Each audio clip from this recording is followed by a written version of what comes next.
tax ratio di negara kita itu termasuk rendah di kalangan ASEAN. Ya.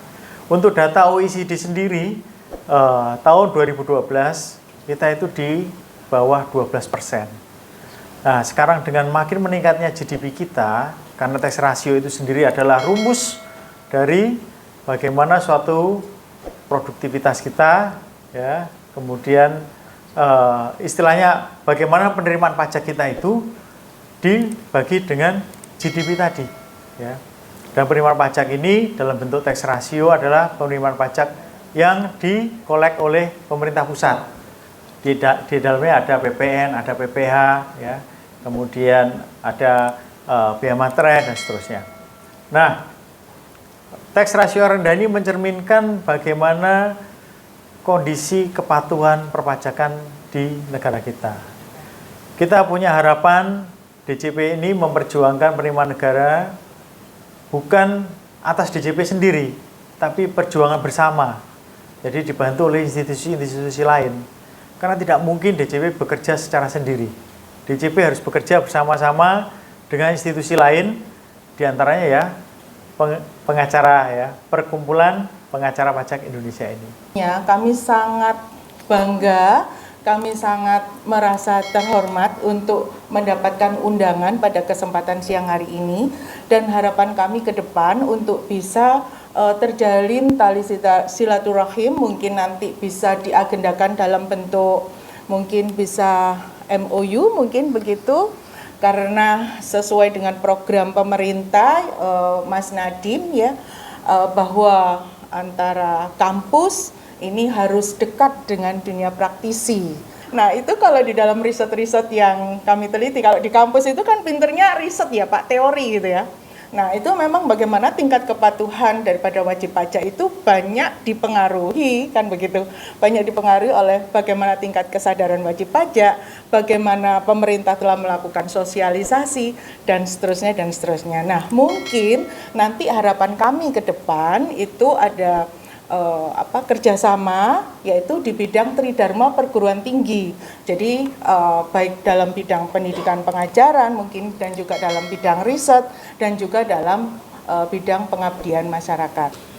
DP Perjakin akan terus berkomitmen untuk memberikan edukasi dan profesi pengacara pajak dengan terus melakukan inovasi dan menjalin kerjasama di bidang pendidikan atau kegiatan di bidang perpajakan di universitas yang ada di Jawa Timur dan Bali, khususnya Fakultas Hukum dan Fakultas Ekonomi dan Bisnis, di mana Perjakin termasuk bagian dari Asosiasi Hukum dan Bisnis Indonesia yang sudah ada pada saat itu tahun 2016 dan sudah melahirkan 100 lebih dari pengacara pajak dan profesional pajak yang tersebar di seluruh Indonesia.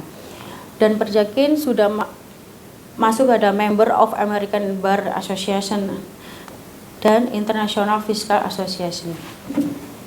Semoga dengan hadirnya DP Perjakin Jatim Bali ini bisa mempermudah serta menjadi lembaga yang membantu para pengusaha yang ada permasalahan perpajakan, atau kita bisa mencarikan edukasi gimana menjembatani antara DJP dan wajib pajak,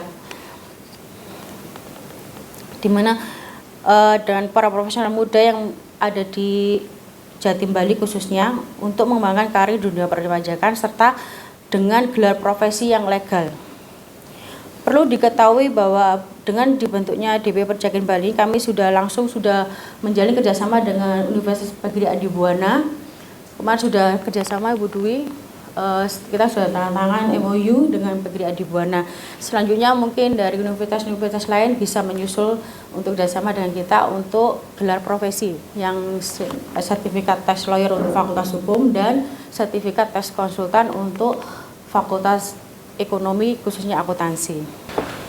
Bapak Ibu yang kami muliakan, yang kami hormati, salam sejahtera bagi semuanya, khususnya bagi bapak-bapak perwakilan dari Direktorat Jenderal Pajak, dalam hal ini dari kantor KPP, Kepala KPP Pak Sriadi tadi ya, kemudian juga dari perwakilan perguruan tinggi, universitas, UPN terutama, yang alumninya 2 orang menjadi pimpinan di sini. luar biasa. Demikian juga dari asosiasi-asosiasi teman-teman dari KPI dan mungkin dari teman-teman alumni pengacara pajak. Ya. Bapak, Ibu, dan saudara-saudara, izinkan saya menyampaikan beberapa hal yang perlu saya garis bawahi di dalam kesempatan ini. Yang pertama, saya ingin menyajikan kepada Bapak Ibu sekalian bahwa ada fakta yang telanjang yang tidak bisa kita ingkari, yaitu bahwa setiap tahun dihasilkan lulusan para sarjana hukum dan sarjana ekonomi, tentu juga sarjana-sarjana yang lain, yang jumlahnya ribuan. Ya, dan tetapi satu tantangan yang paling besar adalah ternyata lulusan-lulusan ini belum memenuhi harapan pasar. Apa yang dahulu disebut sebagai link and match itu. Dan tadi Ibu dari UPN sudah menyinggung tentang adanya program dari Menteri Dikti, Pak Nadiem Makarim, adanya kurikulum Merdeka, kampus Merdeka, di mana banyak kampus sebenarnya didorong untuk melakukan kerjasama dengan lembaga-lembaga pendidikan terapan vokasi semacam ini. Dan kami menyambut gembira jika tadi UPN membuka diri untuk bekerja sama dengan kami, seperti halnya tadi yang disebutkan dengan Abdi PGRI, Abdi Buana, seperti itu, ya. Jadi ini merupakan satu Perjakin hadir untuk pertama-tama menjawab di bidang edukasi itu, agar para lulusan S1, S2 bahkan itu lebih siap pakai, gitu. Betul-betul menjawab tantangan pasar. Nah, tadi Bapak Kepala KPP Genteng menyinggung bahwa kepatuhan wajib pajak itu juga diperlukan. Nah, kami di dalam rangka edukasi perpajakan, kami sangat mendukung program pemerintah. Perlu kami sampaikan juga kepada Bapak Kepala KPP Genteng, tahun 2016 kami sudah beraudiensi dan diterima dengan baik di Direktorat Jenderal Pajak. Pada waktu itu Pak Dirjennya masih Pak Ken dan Pak Direktur Humasnya Pak Yoga Hestu. Nah, kami diterima di sana untuk interdirektorat. Jadi hampir semua itu, mulai dari pemeriksaan dan penagihan, kemudian keberatan dan banding, penegakan hukum, bahkan dari direktorat, ya selain Humas sendiri, intelijen yang sudah terbentuk pada waktu itu, sehingga kami sudah memaparkan bahwa di bidang pendidikan atau penyuluhan perpajakan kami siap menjadi mitra dan kami diterima di sana, sehingga pada waktu ada program tax amnesty yang pertama, Pak, saya juga ikut menjadi penatar yang pertama di situ, ditatar di DJP pada waktu itu. Nah, sehingga kami sangat mendukung program itu, Pak, pendidikan di bidang perpajakan. Kita tahu bersama, tadi Bapak sudah menyinggung, tax ratio di Indonesia itu rendah, relatif rendah, dan itu kita sadari bersama. Dan memang negara ini sekarang satu-satunya sumber terbesar atau sumber utama ya adalah penerimaan pajak, Pak.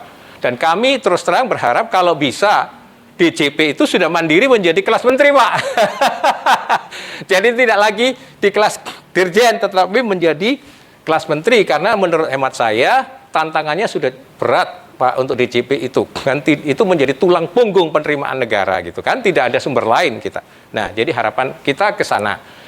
Tetapi pada sisi yang lain, tentang perpajakan ini, kita harus menyadari bahwa di satu sisi menjadi sumber utama, tapi di sisi yang lain begitu minim pengetahuan wajib pajak. Dari kurang lebih 40 juta warga Indonesia yang punya NPWP, mungkin tidak atau belum separuhnya, Pak, yang bayar pajak. Ini suatu tantangan tersendiri. Satu, karena memang mungkin ada keengganan, tapi di sisi yang lain mungkin ada kekurang mengertian. Jadi program Perjakin itu membawa dua segi, edukasi dan advokasi. Kalau kita mendorong mereka membayar pajak, pertanyaannya gimana sih membayarnya? Ngitungnya gimana? Ngisinya SPT gimana? Jangan pun orang awam, Pak. Ibu Menteri dulu aja pernah sakit kepala. Gimana ini ngisi SPT? Gitu. Jadi bayangkan seorang Ibu Sri Mulyani, gitu ya, pernah menyatakan itu, beliau sakit kepala untuk ngisi SPT. Itu terjadi di tahun 2016 gitu. Nah, kami berharap bahwa melalui edukasi dan advokasi itu Perjakin sekali lagi ikut mendukung program kepatuhan. Namun di sisi yang lain, kami juga harus jelas posisinya ada di wajib pajak, Pak. dalam konteks bagaimana mengadvokasi mereka agar mereka menjalankan hak dan kewajiban perpajakannya itu sesuai dengan undang-undang. Jadi bagaimana kalau toh harus mereka membayar pajak yang tidak kurang dan tidak lebih menurut yang digariskan oleh undang-undang. Dan itulah peranan dari pengacara pajak. Nah, saya juga ingin di dalam kesempatan ini menyampaikan perbedaannya apa pengacara pajak dengan konsultan pajak gitu. Nah, kami waktu diterima di sana, memang kami tidak ingin mendaftarkan diri di DJP, Pak, seperti organisasi-organisasi konsultan pajak yang sekarang juga sudah ada beberapa itu yang terdaftar di DJP. Karena kami berdiri sebagai pengacara pajak. Main course kami adalah pengacara pajak gitu. Jadi kami tidak ingin didaftar di DJP. Pada waktu itu kami menyatakan terang-terangan. Kenapa? Karena legalitas kami berada di bawah naungan yudikatif gitu. Undang-undangnya tunduk kepada undang-undang advokat dan undang-undang pengadilan pajak gitu. Tetapi produk dari Perjakin itu dua, menghasilkan konsultan pajak yang dengan sertifikat dan KTA-nya bisa kita ajukan menjadi litigen di pengadilan pajak, menjadi tax attorney, kuasa hukum pajak. Dan yang sarjana hukum bisa diangkat dan disumpah di pengadilan tinggi. Sehingga memiliki bas atau berita acara yang bisa digunakan untuk beracara baik di pengadilan pajak maupun di pengadilan umum.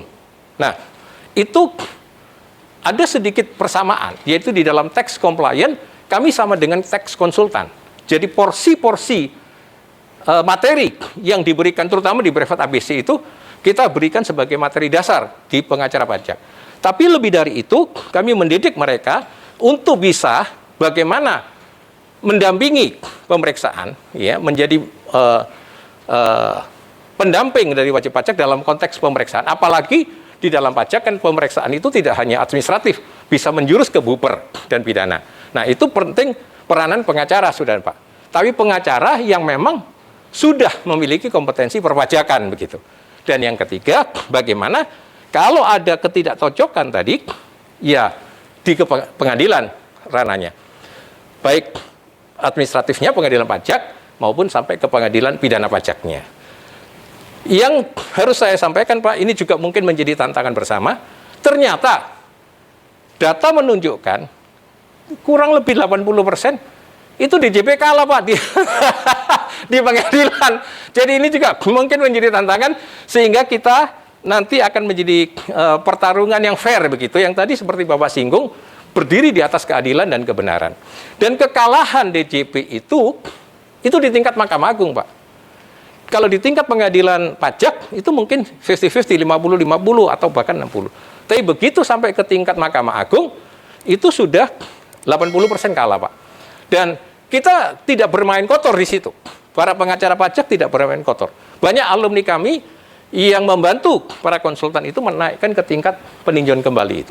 Dan tidak ada, dan sejauh ini saya mau memberikan testimoni, di pengadilan pajak belum ada, Pak, hakimnya satupun yang terkena KPK atau yang dicurigain macam-macam gitu ya. Berbeda mungkin di dunia pengadilan yang umum, ya, itu yang terang-terangan misalnya oleh Pak Mahfud disinggung sebagai mafia hukum, ya kan, jual beli keadilan. Tapi saya bersaksi bahwa di pengadilan pajak saya belum pernah menemui. Jadi tahun 1993 sampai dengan di 2002 itu saya konsultan pajak, Pak. Meskipun begitu ya relatif kecil, ada kasus yang kotor tapi 1-2 saya yang jumpai. Lalu ketika pengadilan pajak berdiri tahun 2002, 2003 dan seterusnya, saya menjadi pengacara pajak karena SK-nya pengacara pajak. Saya nggak pernah menjumpai hakim itu ditangkap di pengadilan pajak. Saya nggak menjumpai. Jadi apakah ada sedikit banyak permainan, tetapi sangat jauh sekali dibandingkan dengan pengadilan umum yang dikatakan ada mafia hukum. Nah, apa yang mau saya katakan adalah kami menjadi mitra keseimbangan gitu, Pak. Sehingga nanti duelnya di pengadilan itu fair. Duelnya itu betul-betul berdasarkan argumentasi yang dapat dipertanggungjawabkan. Nah, ini saya kira menjadi semacam juga stimulan buat Ibu Menteri. Ternyata tahun lalu beliau mencanangkan program mewanti-wanti kepada DJP, benahin itu tim hukum DJP. Jadi artinya Dengan adanya data itu, membawa lingkungan Direktorat Jenderal Pajak juga membenahi diri, Pak. Sehingga nanti duelnya itu betul-betul berdasarkan data-data yang dapat dipertanggungjawabkan. Nah, saya ingin menghimbau, terutama bagi teman-teman yang sarjana hukum ini, selalu banyak yang mental block ya, takut kalau belajar pajak. Ini terus terang saya katakan, takut dengan hitungan. Kenapa? Karena itu menurut saya kelemahan dari Fakultas Hukum sendiri, yang selama ini di dalam metodologinya nggak pernah diberikan pendekatan kuantitatif metode itu, pendekatan kuantitatif. Selalu diberikannya hanya kualitatif. Dilatih hanya ngomong, hanya apa? Narasi. Tapi tidak pernah mendukung argumentasinya dengan angka, dengan data, ya, dengan perhitungan. Nah, padahal pajak kan harus ada hitung-hitungannya. Gitu. Nah, ini saya menghimbau sehingga di sini dengan adanya Ibu Rani dan Pak Ence dan Pak Edi menjadi pengurus di sini yang berlatar belakang akuntansi akan membalans itu. Ya, pendekatan hukum yang kuat dan pendekatan hitung-hitungan yang kuat. Sehingga dengan demikian relatifly sempurna ya menjadi sementara ini Ibu Rani dan Pak Ence masih konsultan pajak di bawah Perjakin gitu ya. Tetapi sekali lagi konsultan pajaknya Perjakin sudah diterima di Pengadilan Pajak ya, KTA-nya dan sertifikatnya diterima sehingga nanti akan kami ajukan menjadi kuasa hukum di Pengadilan Pajak. Yang saya berharap bekerja sama nanti dengan alumni-alumni di Jawa Timur ini, terutama yang SH itu bisa mengkombin pendekatan, hitung-hitungan dan pendekatan hukumnya. Ya. Nah, yang ketiga, saya ingin menghimbau kepada teman-teman dari asosiasi-asosiasi konsultan pajak yang sekarang nampaknya juga sudah cukup mulai banyak gitu ya. Mari kita berkolaborasi, meningkatkan kualitas. Saya prihatin bahwa terakhir misalnya dengan kasusnya dari beberapa oknum DJP ya, dari tingkat direktur itu, Pak Aji Praetno Angin dan teman-temannya, lalu beberapa konsultan pajak tercokok KPK. Ya. Dulu ada kasus yang membuat trauma pajak, Gayus Tambunan. Mahasiswa saya itu kebetulan dari Fakultas Ekonomi jurusan akuntansi sampai ingin bercita-cita menjadi Gayus Tambunan. Karena dia mengatakan, ya kita ini lulus dibayar berapa Pak? Belum tentu bisa langsung dapat kerja. Lah Gayus itu udah sekolahnya nggak bayar, masih golongan 3, uangnya puluhan miliar sekarang. Seperti itu Pak. Itu mahasiswa loh. Bayangkan, saya sedih. Ya kan? Kita sedih sekalian Bu dengan keadaan itu. Gitu. Kok sampai ada mahasiswa yang sepesimis itu? Nah, kami berharap bahwa dengan nanti kehadiran DPW Perjakin di Jatim dan Bali, bukan hanya melakukan profesi sebagai tax lawyer dan tax konsultan, tetapi sekaligus mengajak semua alumni yang tadi ya, terutama dari akuntansi dan hukum, agar mulai memikirkan spesialisasi gitu. Karena di masyarakat yang dipakai adalah mereka yang unggul. Dan kalau yang unggul itu yang memiliki spesialisasi. Baik keunggulannya di bidang kompetensinya, yaitu keilmuannya, dan keunggulan kompetisinya. Kalau tidak punya dua keunggulan itu, tadi mohon maaf, akan ramai seperti pasar. Fenomenanya sekarang, mohon maaf yang sebesar-besarnya, kalau kita melihat konsultan pajak itu udah telecehan. Ya kan, di Jakarta bahkan berkantor di rumah-rumah, mengerjakan SPT, ongkosnya hanya ratusan ribu diterima. Begitu juga lawyer-lawyer, setiap tahun ribuan sekolah advokat, ya lalu seperti itu. Bahkan ada yang jadi markus di pengadilan. Itu kan menurut hemat saya kenyataan yang memprihatinkan. Dan saya mengharap Perjakin harus mengangkat martabat profesi yang mulia ini. Ya, dengan pendidikan, dengan memberikan keahlian dan kompetensi agar memiliki dampak yang sangat signifikan buat masyarakat seperti yang Ibu katakan tadi dari UPN, dampak kepada Tridharma perguruan tinggi bermanfaat sekali untuk masyarakat ya. Dan sekali lagi kami membuka diri seluas-luasnya untuk bekerja sama, bermitra dengan semua rekan-rekan, ya, dari konsultan-konsultan pajak, dari lingkungan kampus dan sebagainya, sehingga dengan demikian benar-benar DPW Perjakin Jatim dan Bali ini sangat dirasakan manfaatnya untuk masyarakat. Ya. Nah, yang terakhir saya ingin menyampaikan pesan secara khusus kepada DPW Jatim dan Bali agar satu, menjaga martabat dan kehormatan profesi.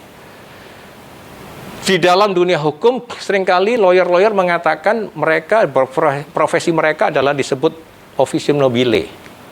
Katanya suatu nama, maksudnya begini, dari kata nobile itu lalu kata Nobel itu muncul. Suatu profesi yang terhormat, ya kan? Tetapi kita harus melihat kenyataan banyak sekali perilaku pengacara, mohon maaf, yang sangat-sangat tidak etis. Pinternya hanya berkelahi, ngotot, bahkan tadi saya katakan perilaku suap menyuap, sogok menyogok itu masih sangat umum. Belum lagi kalau ikut satu organisasi di sini cacat, dia pindah lompat ke sana. Ya, seperti kutu loncat atau apa? Bajing loncat. Di sini bermasalah, pindah ke sono. Saya mengharapkan Perjakin tidak boleh membiarkan anggotanya seperti itu. Perjakin harus membina, bukan tadi saya katakan, kompetensi disertai dengan integritas. Harus ada keunggulan, bukan hanya keunggulan keahlian, tapi juga keunggulan moral. Dibina Perjakin bukan organisasi massa yang mau mencari massa besar-besaran, tetapi Perjakin itu organisasi profesional. Sedikit nggak masalah. Ya, kami ini baru punya kurang lebih di Indonesia di 7 pengadilan tinggi itu 250-an orang. Tetapi kami berbesar hati, kami nggak masalah. Bukan jumlah yang menjadi masalah, tapi kualitas. Nah, sejauh ini kami bersyukur bahwa di Perjakin belum ada yang melakukan tindakan-tindakan yang ngacau semacam itu. Ya, termasuk di dalamnya bermain kotor. Entah itu dengan KPP, dengan DJP, dengan pengadilan pajak dan sebagainya. Itu kami jaga betul. Begitu juga organisasi jangan sampai terjadi yang tadi saya katakan fenomenanya mengaku diri sebagai officium nobile, tapi di sisi yang lain mempermalukan diri. Ya, praktek-praktek semacam itu. Dan sekali lagi dengan tercokoknya beberapa konsultan pajak itu harus juga menjadi tamparan buat kita. Ya, keprihatinan buat kita. Bagaimana kalau memang mau membantu wajib pajak, mari kita bantu dengan cara-cara yang fairness. Ilmunya wajib pajak itu 3, Bapak Ibu. Dia bisa fight, negosiasi. Dia nggak bisa, dia lakukan fraud. Kecurangan, manipulasi di laporan keuangan untuk merendah-rendahkan pajaknya, Pak. Nggak bisa lagi, dia flight. Sampai sekarang nggak balik-balik uangnya itu. Mohon maaf Pak, tax amnesty itu buat saya gagal. Masih puluhan ribu di luar negeri nggak balik uangnya. Flat. Tapi tax lawyer dan tax konsultan Perjakin pakai ilmu F yang keempat, yaitu fairness. Kita harus boleh tax avoidance itu tidak dilarang, tetapi bagaimana itu melakukan yang memang ya itu tidak dilarang oleh undang-undang gitu. Meminimalkan pajak itu. Ada satu pengusaha, Pak siapa dari Jatim itu yang CEO-nya kapal api, Sudomo Mergonoto atau siapa yang mengaku di benaknya pengusaha itu sebenarnya pengennya kalau bisa seumur-umur nggak bayar pajak, menghindari pajak, karena ya sekarang tarif itu untuk OP sudah sampai ke 35% yang income-nya di atas 5M. Kalau badan 22%. Nah, kalau labanya mereka setahun 1 triliun ya berasa memang. Tetapi pertanyaannya, apakah dengan itu lalu boleh orang menghindari pajak dengan cara-cara yang ilegal? Yang tadi saya katakan dengan ilmu 3F itu. Di dalam pengalaman saya, banyak melakukan pendekatan dengan otoritas pajak. Otoritas pajak itu tidak kejam sebenarnya. Asalkan kita ada datang dengan etiket baik dan kejujuran gitu. Memberikan banyak transparansi. Ya, ini bukan karena di depan bapak-bapak saya ngomong ini, tapi itu pengalaman saya. Transparansi, kejujuran, dan itu bisa dibicarakan lalu bukan dengan sogok menyogok, bukan dengan suap menyuap. Banyak sekali misunderstanding antara wajib pajak dengan otoritas pajak. Perbedaan persepsi, konsep biaya, konsep penghasilan, konsep penyusutan, macam-macam itu. Banyak. Tetapi bagaimana itu bisa dibicarakan lebih dahulu sebelum kalau bisa nggak masuk ke pengadilan gitu. Kalau bisa, Pak. Walaupun tidak ada undang-undang pajak itu sarana mediasi sebenarnya, tetapi paling tidak kalau konsepnya dibetulkan bisa nyambung, ada titik temu. Dan itu bukan berarti dijalankan harus dengan sogok menyogok. Ini pesan saya yang terakhir. Jadi betul-betul DPW Jatim dan Bali menjaga kode etik. Ya. Bukan karena kita mau sok idealis, tidak, tetapi jangan kita terpengaruh dengan satu kondisi yang sekarang, ya. Ngomong novisium nobile, tapi kenyataannya sangat memalukan. Saya kira demikian pesan saya. Terima kasih banyak atas kehadiran Bapak Ibu semuanya dan salam sejahtera.